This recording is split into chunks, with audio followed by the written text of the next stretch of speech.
Мынау желілерде Абай атамыздың 180 жылдығына өте керемет дайындықтар өтіп жатыр.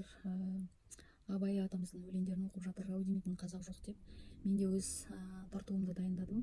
Бірақ ең өкініштісі осындай өзін қазақпын деп білетін қазақ ұлтының ұл қыздарының кейбір сөздеріне қатты ренжідім. Абай осы заманда өмір сүргенде қарапайым блогер ғана болушы еді.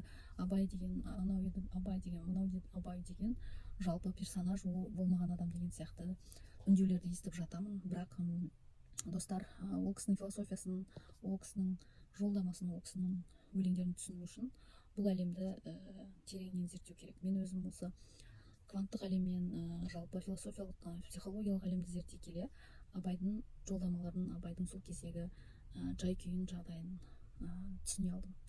Сол түсінігімді 4-5 қатар өлеңге сыйдырдым. Сіздерге тарту етемін деп ойладым. Кеш болса да тыңдай кетіңіздер. Абай ата, білесіз бе, біздің қоғам өзгерді.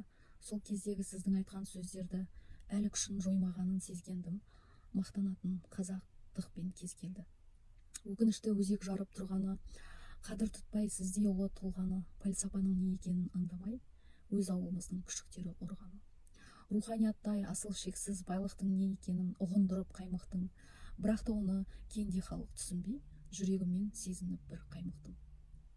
21 ғасыр қазір, 25 жыл бүгін, технология жарықтады шың түбін, сіздің айтқан адамайлық жыр үнін тамызық қып тұтатамын тамтығын.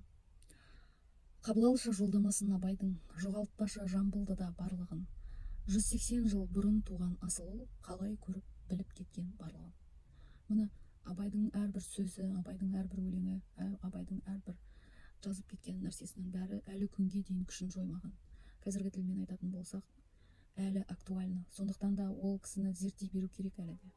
Ол кісіні зерттеуге сіздерді шақырамын. Өз-өзіңізді зерттесеңіз, Абайды одан да жақсы тани бересіз. Алғыс сіздерге.